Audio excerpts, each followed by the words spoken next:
বাথরুমের ভিতরে। কিরে বাথরুমের ভিতরে মানুষের শব্দ কিসের? বাথরুমে তো গেলে কি আমরা কথা বলি না? বাথরুম করে তো আমরা বাসায় চলেই আসি, রুমে আইসা পড়ি। কিন্তু আমি দেখি সে বাথরুমের ভিতরে মানে কি জানি বলতেছে।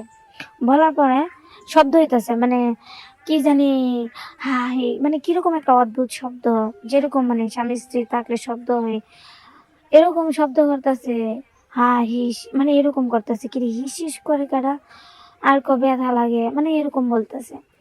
তো আমি এখানে আবার বাইরে মানে পিছনে চুপচাপ করে দাঁড়ায় রইছি। আমি আবার কমলা আমি ভয় পাইনি। ভয় পাবো কি মানে বেশি না, ওই যে সন্ধ্যার দিকে তো মানে ভয় পাওয়ার কিছু নেই। তো রাত্রে তো আমার কাছেই শো, কিন্তু দিনের বেলা যে সন্ধ্যার পরে এরকম করে এটা তো আর আমি জানি না। তারপর তাকায় দেখি আমার চাচি আমার হাজবেন্ড বেরিয়েছে। কে রে? আমি ওরে কি করছি, ধরছি। ধরে আমি বলি, কে রে? প্রথম আমি চাচিরে ধরছি। আমি করছি, চাচি আপনি কেমনে বাইস্তার সাথে আপনি এরকমটা করেন? হ্যাঁ, আপনি কি করে পারেন? আমি নতুন বিয়ে করে আসলাম, আমার কই আমি তার জন্য তো বলি যে কিরে আমার স্বামী আমার চাহিদা না আমি দেয়া, আমার চাচির দ্বারা যায় এটা তো আর আমি জানতাম না, কিন্তু আজকে তো আমি হাতে নাতে ধরলাম। হ্যালো, আসসালামু আলাইকুম। আপনারা সবাই কেমন আছেন? আশা করি সবাই ভালো আছেন। আমিও ভালো আছি। ভালো আছি বলতে বেশি ভালো নাই, মোটামুটি। মোটামুটি কারণটা হচ্ছে আপনাদের কাছে আজকে আমি বলতে চাইছি যে আমার জীবনে কি হয়েছে।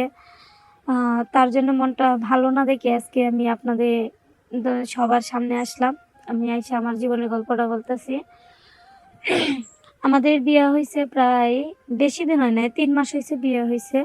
বিয়ে হওয়ার পর আমার মানে চাচা ছিল, চাচা চাচি মানে শ্বশুর শাশুড়ি সবাই ছিল, মানে ফ্যামিলি দেখে বড় ফ্যামিলি দেখে আমাকে বিয়ে শাদী দিছে। তো আমি এখানে ভালোই সুখেই ছিলাম। আমার শ্বশুর শাশুড়ি চাচি সবাই আমাকে খুব ভালোবাসে, খুব আদর করে। তো মানে সবাই তো ঠিকই ভালোবাসে, কিন্তু আমি আমার স্বামীর আদর ভালোবাসা কোনো কিছুই পাই না। আহ, জানেনই তো স্বামী আদর না পাইলে কতটা কষ্ট লাগে। মানে কি বলবো, যেন আমি এই নতুন বউ, একটা মেয়ে নতুন বিয়ে হইলে তার স্বামীর আদরের জন্য কি না কি করে, অনেক অপেক্ষায় থাকে, অনেক আশা করে। যখন কাজের থেকে আসে আয়সা তার স্বামীর আদর পাওয়া ভালোবাসা পাওয়ার জন্য বসে থাকে, কখন কি লাগবে স্বামী মানে সব কিছুই আশা করে। তো নতুন নতুন বিয়ে হয়েছে, তাও কত কষ্টে ছিলাম। তাই আজকে আমি আপনাদেরকে বলতেইছি। আমার চাচা শ্বশুর ছিল। আমার চাচা শ্বশুর মারা যায়। মারা যাওয়ার পর আমার চাচি আছে। কিন্তু আমার চাচিটা একটু ভালোই, মানে তো ইয়া না। তো আমার চাচি চাচা মারা যাওয়ার পর আমার চাচি দিই মানে ভালোই দেখতেছি, ভালোই তো কোনো কিছু লাগলে আমার হাজবেন্ড আইনে দেয়। তা আমি তো জানি না যে কি লেগে এনে দেয়, মনে করছি চাচিরে তো মানে বাস্তা দিতেই পারে স্বাভাবিক। তো চাচির জন্য বাজার এনে দেওয়া মানে যা বলে তাই এনে দেয়। তা আমি বলি আচ্ছা ঠিক আছে, এটা তো ভালো যে না চাচা মারা যাওয়ার পর চাচিরে সব কিছু দিতেছে, তো একটা ভালো উপকার করতেছে না। তো আমি মানে এভাবে দেখতেছে আমার কাছে ভালোই, কিন্তু সে তো কোনোদিন মানে আমার দিকে ভালোভাবে তাকায় দেখে না, আমার প্রতি কোনো খেয়াল নেই না। তো আমি যে নতুন বউ, তার মাত্র কেবল ৩ মাস হইলো, তাহলে ৩ মাসের পরে কি মানে সে দেখবেন না এটা কিরকম হয়? চাচাটাও গলার ঠান্ডা লাগছে। ভাবছি চাচাটা যেহেতু মারা গেছে হয়তো মন টন খারাপ ছিল, এই জন্যই কদিন আমার কাছে আসতে পারে নাই, আমি এটা মনে করছিলাম। কিন্তু আমি তো এটা জানি না যে আমার স্বামী কি করে।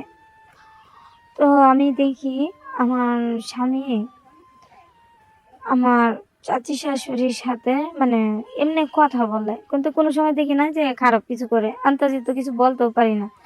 তো সে আমার কাছে ২-৩ দিন যখন আসে না, তখন আমি মনে করি কি হয়তো চাচাটা মারা গেছে, মনে হয় কষ্ট পাইছে, ওই জন্য আমার সাথে কথা বলে না। তো হঠাৎ করে একদিন আমি ভাবলাম যে আচ্ছা ঠিক আছে, অনেক দিন হয়ে যাইতেছে, প্রায় ১ মাস ২ মাস হয়ে গেছে যে চাচা মারা গেছে, তো এখনো কেন আমার স্বামী আমার কাছে আসে না, কি কারণটা কি কি হয়েছে? কিন্তু আমি খুব কান্না করি, খুব মানে আমি কইতেও পারি না, কিছু বলতেও পারি না। নতুন তো কিছু বলতে পারি না যে কেন আসে না, কি হয়েছে, মানে এমনি খালি আমার ধরে নিয়ে শুয়ে থাকে। তো একদিন হঠাৎ করে দেখি আমি মানে আহ বাড়ির পিছনে যাইতেছি, কি জানি আনতে যাইতে নিছিলাম।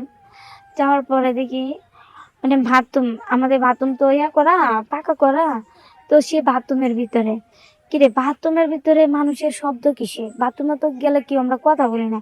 বাথরুম করে তো আমরা বাসায় চলেই আসি, রুমে আইসা পড়ি। কিন্তু আমি দেখি সে বাথরুমের ভিতরে মানে কি জানি বলতেছে। বলার পরে শব্দ হইতেছে মানে কি জানি হা হি মানে কিরকম একটা অদ্ভুত শব্দ।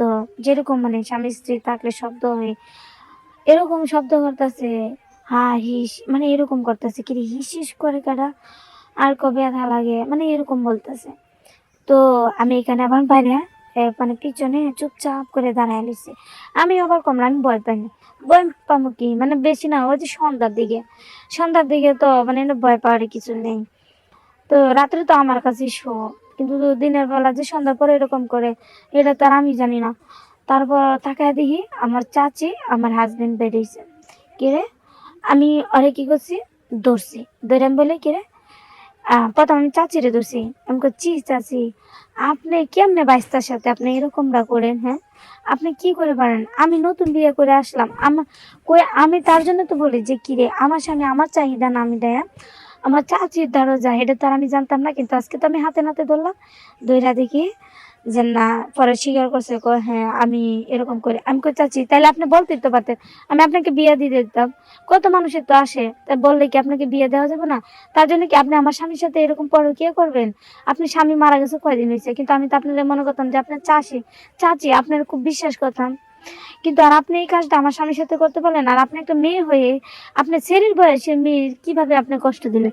আজকে যদি আপনার মেয়ে এরকম মানে আপনি মানে বউয়ের সাথে করা মানে তো আপনার মেয়ে ছেলের জামাইয়ের সাথে এরকম করাটা তো ঠিকই। তো আমি এরকম ভাবে এভাবে বললাম। আমি তো আর ওদের মতো এত কথা বলতে পারি না। জেনে এত কিছু বুঝি না। তারপর আমি আমার হাসব্যান্ডে বললাম, "ছি, তুমি এরকম কাজ করতে পারলা?